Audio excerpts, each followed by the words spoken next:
everyone, it's day 53 here in Boston, Massachusetts, and it's May 7th, 2020, and today we're going to make an apple pizza.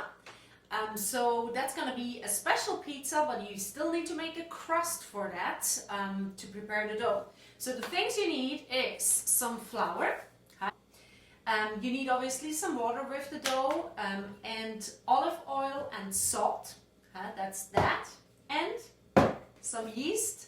I hope you still have. Then for the top you need apples. You need an onion. You need some cheese and sour cream.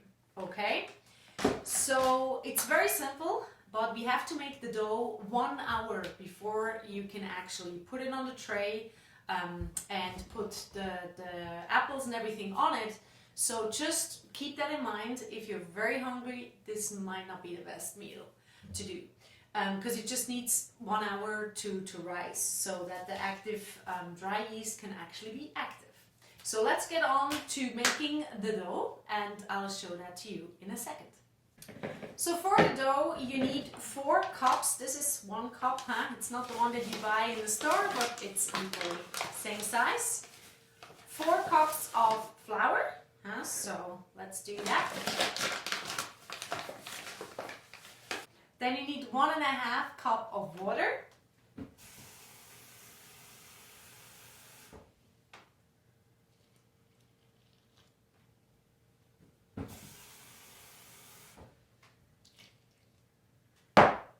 Then you want to put the active dry yeast in here. I don't just put it as is.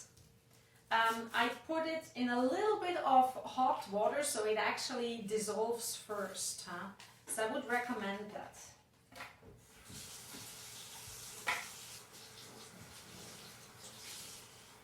Just a little bit, and you just stir it with a fork.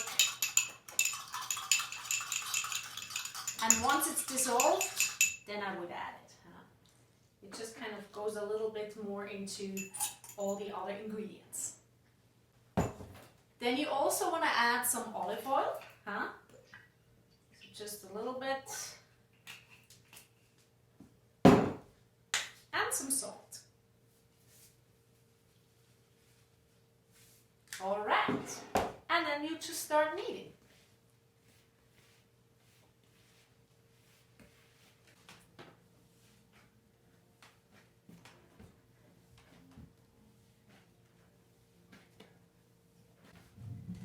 So and once you have the dough something about that size and that consistency, just put it in here, and then you take a towel, you cover the dough with the towel, and you make it a little bit moist on top, so that helps the whole rising process. Okay, and now you just put it to the side for about an hour. So while the dough is raising behind me, what you want to do with the apples is you cut them in half and you take out the seeds and all the inside. This one has a little something here, so I'm going to get rid of that. All right. And then you just basically slice it. So you just have thin slices. Not too thick. They're going to be laid on top of the pizza, like a tomato or mozzarella, but apples instead. Why not? And with the onion, first you take off the skin. And then what you want to cut is just onion rings. So just from the side like this.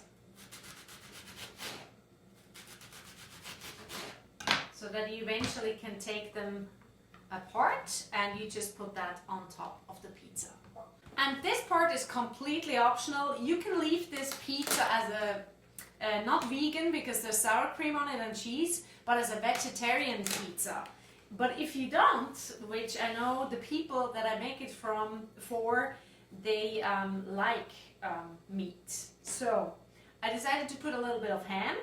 They come already like this, or however you cut them, but if it's like that, you just put it on top and you basically cut it in like small squares. So just like this here. And then you can also take it apart and you just put it on top of the pizza. So right now is the time to preheat the oven. So put it at like 450 Fahrenheit. So let's do that right now. And then we're going to continue with the dough. So you put a little bit of flour here.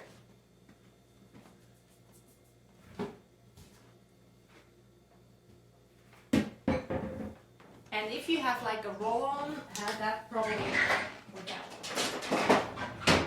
One of those things.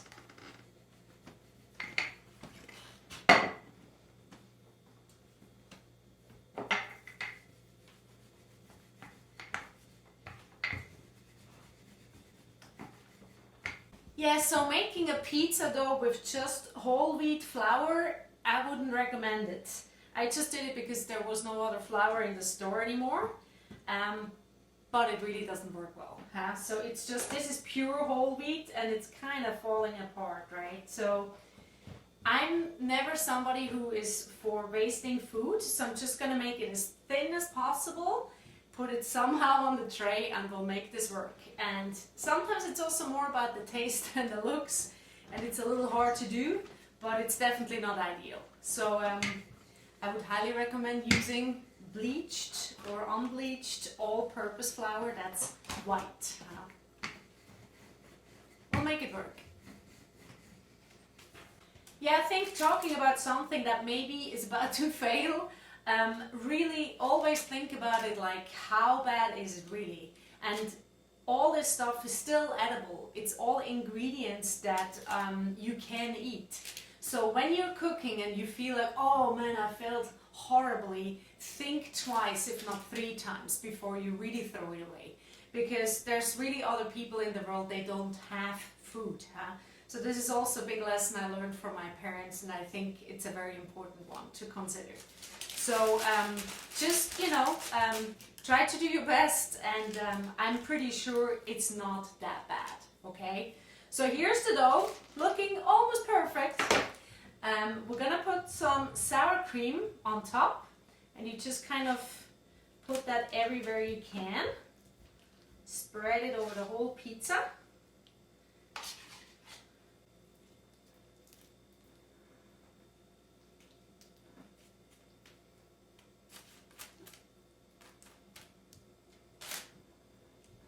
Alright, then you put your apples, also just spread them over the whole pizza somehow.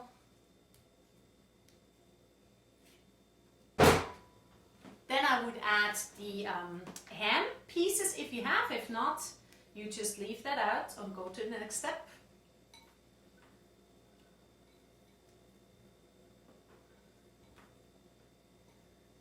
You can also use bacon.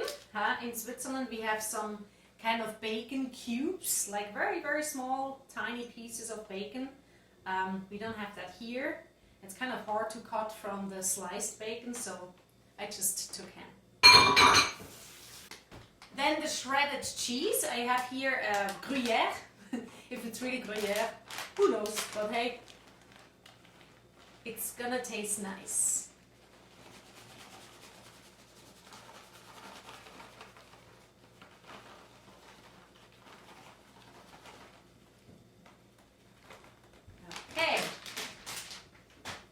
And last but not least, the onion rings.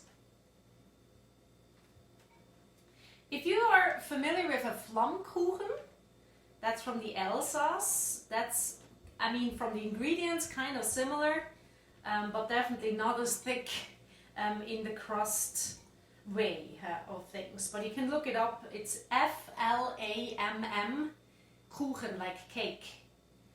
K-U-C-H-E-N. Flammkuchen.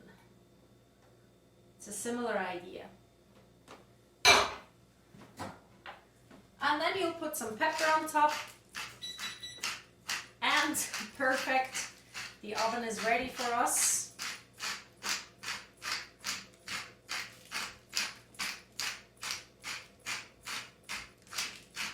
Alright.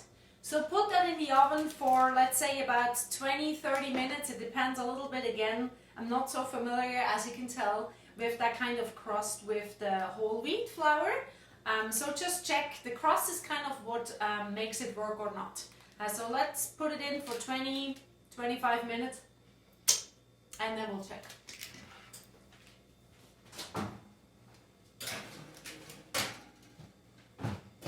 And here is your apple pizza. It looks pretty good actually, so I'm very excited how this is gonna taste.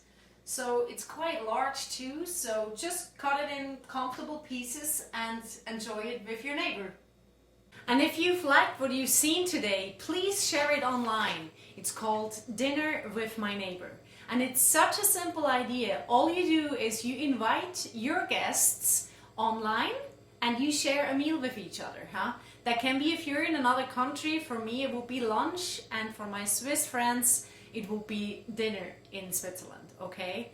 But it's just a way of staying connected with each other during COVID-19, of staying healthy and also mainly sane, because this time of social distancing is not really good for our heart and soul in that way, because we can't see each other, we can't hug each other. So let's just stay somehow connected in a way we can.